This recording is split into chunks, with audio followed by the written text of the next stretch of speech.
Hey everyone, welcome to the KE Report and another daily editorial as we are chatting with Jim Tassoni, CEO of Armor Wealth Strategies. We're going to chat with Jim about his 2025 trends, whether it comes in through economic data and also certain markets. Jim is a momentum trader, very active in the markets. We chat with him about a wide range of sectors. So, Jim, let's start off with broadly your 2025 trends. What are some of the key stories? What are the key themes you think that will have an impact and drive these markets? Yeah, thanks, Corey. I think our biggest theme, and it sort of started around the time that rate cuts began last year in September in the US and sort of trickled over into one of our biggest themes this year, is that we still believe that inflation as a whole will be stickier than many people believed. And that's sort of driving our overall top-down thoughts when it comes to this macro environment. And so we think that that means a couple of things. One, we've been hesitant to own bonds, especially longer-term bonds, 10-year, 20-year, 30-year bonds. We've steered clear. At times, we've actually taken short positions in those bonds, which has worked out well. Right now, we're out of those positions. We're staying on the sideline. We're staying very short in our fixed income investments in terms of the short end of the curve. We want to stay away from the longer end. We still think that interest rates creep a little bit higher from here. Our estimate is that we see 5.5 on the 10-year, and that would get us interested in longer term bonds when we see that end of things. But we think inflation persists. We think that means that there's going to be a stronger US dollar. We think that that strength will probably suck some liquidity out of the global financial system, which has sort of been what has happened in the past when we've seen higher inflation, stronger US dollar. We've seen some liquidity come out of the financial markets. And then the other story to really pay attention to, and some of it started to be talked about yesterday with the inauguration of President Trump, is the idea of more substantial tariffs on some of our trading partners, China and some of the other partners. We think that that's something to really pay attention to because in the past, when we've gotten into trade wars with China and we've seen the yuan greatly devalued at the hands of the dollar, that's actually led to some potentially pretty steep drawdowns in the US equity markets. And I actually have some stats on that. And we've seen back in 2015 and 2016 when we had a huge devaluation in the yuan, we saw a drawdown of 14% in the S&P 500. And then more recently, during that 2018-2019 trade war during President Trump's first term, we saw a 13% decline in the yuan USD and a 13% devaluation of other major currencies versus the dollar, and that actually led to a drawdown of 20% in the S&P 500. So I think if these tariff talks really heat up and are implemented, I think we want to be cautious around the S&P 500 and look for opportunities in assets that might benefit in a more inflationary environment. Well, Jim, if you're looking at more inflation and possibly some of the air coming out of the S&P and US equities, and there maybe is more of a flight to safety, how are you looking at gold? Because usually it doesn't do as great with a stronger dollar, but it does good with inflation and it does good in times of looking for the safety play. How are you looking at the yellow metal? Yeah, we actually are about as bullish as we've been on gold in quite some time right now. And you're right about the stronger US dollar usually being a headwind for gold. We see that correlation coming off a little bit. We think that we're in an environment that maybe is different and I hate to use those tragic words, it's different this time. But with inflation perhaps maintaining at higher levels than most of us have seen throughout our trading careers, and also perhaps this being the end of a 40 plus year bond bull market, we think some of the correlations that we've seen over the last 40 years, be it the S&P and the treasury bonds inverse correlation or gold and the dollar's inverse correlation. We think some of those are going to start to come off because in different regimes, if you look back 60, 70, 80, 100 years and try to extrapolate some of those correlations, they're not quite as strong in more inflationary regimes and inflationary environments as they are in the type of environment we've seen for the last 40 years. So, with that being said, like I said, I think right now we're sort of a max position. We have almost in our investor portfolios, we have almost a quarter of their portfolio, a little more than 20% of their allocation now in gold, because we think that it's going to provide a good hedge if things get more volatile here, which we sort of expect as we head into the second and third quarter of this year.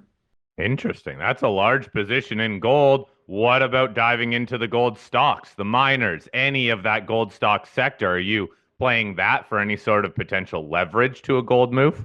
Yeah, right now we actually are not in any miners. And again, the reason being our momentum indicators, economic momentum indicators, are beginning to forecast a slowing economic situation and economy as a whole.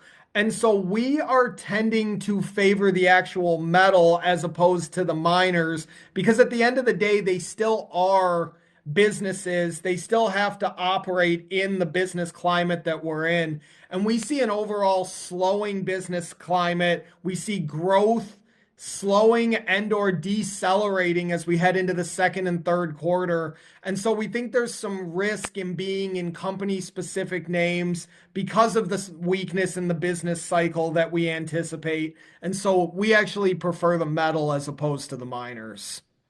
Well, Jim, then how you looking at something like silver, where it's got that part precious metals component that tracks gold, but it also has that industrial component that tracks the economy? Yeah, and I think that's why, you hit it spot on. We actually this morning, just before our call, our internal indicators moved us from what I would call neutral-ish negative to neutral-ish positive. And so now we actually have a small position that we initiated today in silver. With that being said, we are not nearly as bullish, nor do we have nearly as large a position in it as we do in the yellow metal. But we think that the precious metal component is enough to warrant a bullish signal and to get us interested in taking a small position. Whether we increase that position will depend, as we always talk about on our calls, on the momentum. And if we continue to see momentum in the name, we may look to add to it. But right now, we've got kind of what I call a small starter position that we just initiated today. Any other sectors then, Jim? I guess interest rate sensitive sectors that you see as having potential to perform well, at least early on this year?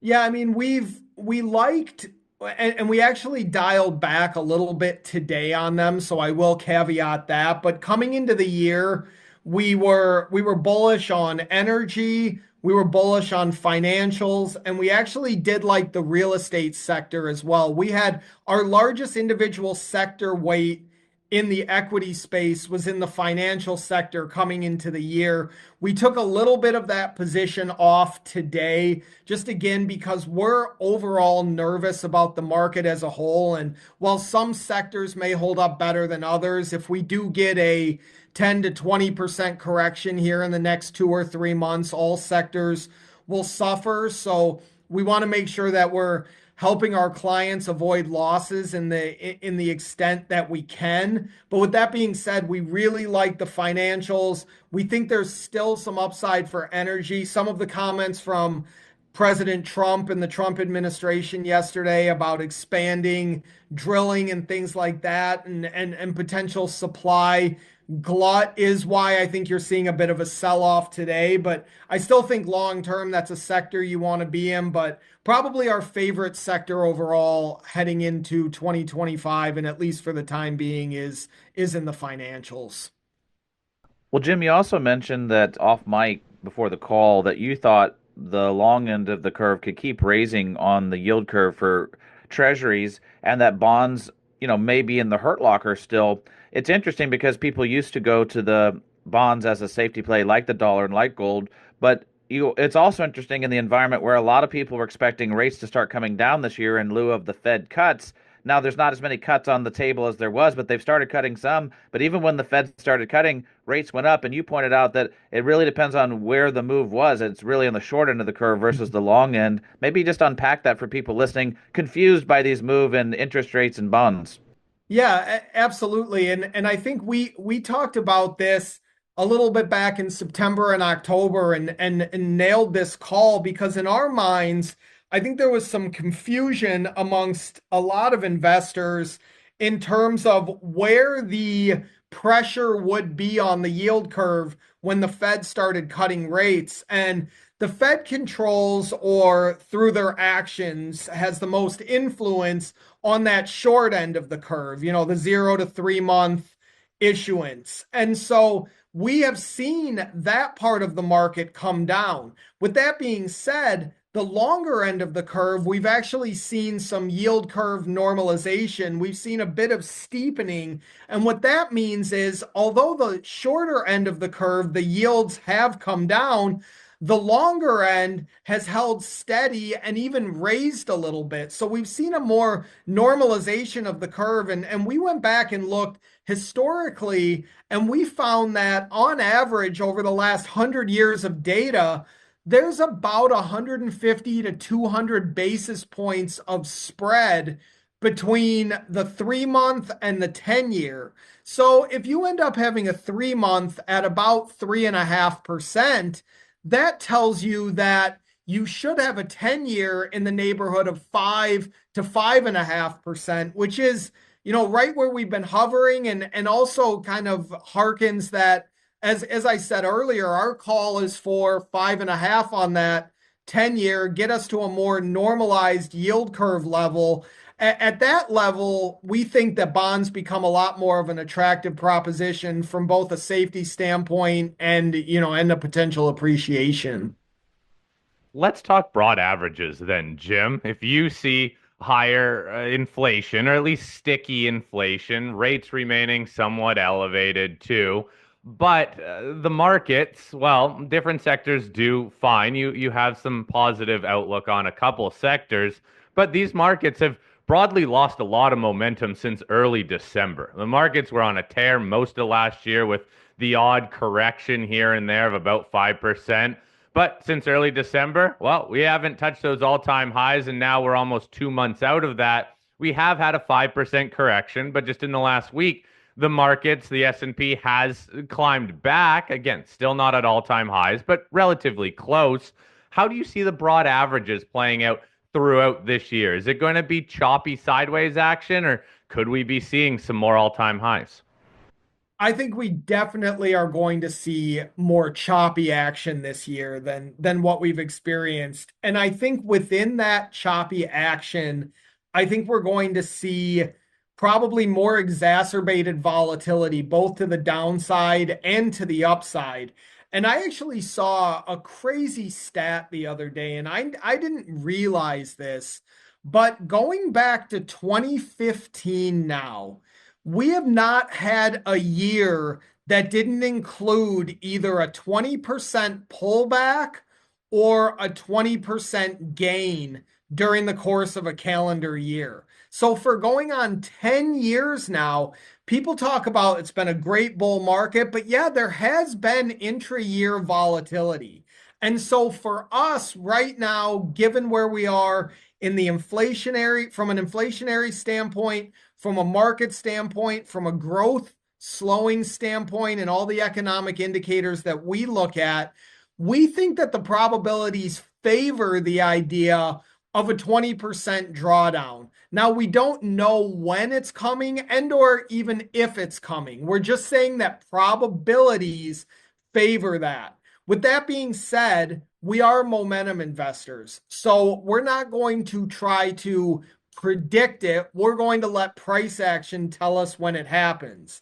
And so for us, a big level in the sand right now where a lot of our support is lining up is right in the 590 to 593 level on the SPY, and trading at 602 right now. We've got some room to come down, but we think as long as we can hold above that 595 to, let's even say 595 level on the SPY, we'd continue to hold our equity position, but we're holding it in as defensive a nature as we can, given the fact that we still want to be long above these levels here. Okay. Jim, very interesting. Always fascinating to hear what markets you're trading and the trends that you are seeing. And look, I think we all agree these markets are due, again, for a bigger correction, but that doesn't mean that I guess it has to happen now or even this year. But odds are saying a correction is coming. Again, Jim Tassoni, CEO of Armor Wealth Strategies. Click that link in the show notes to visit the Armor Wealth Strategies website to keep up to date with what Jim and his group is trading. Jim, thank you again for your time. Great chatting with you. Thanks, Corey.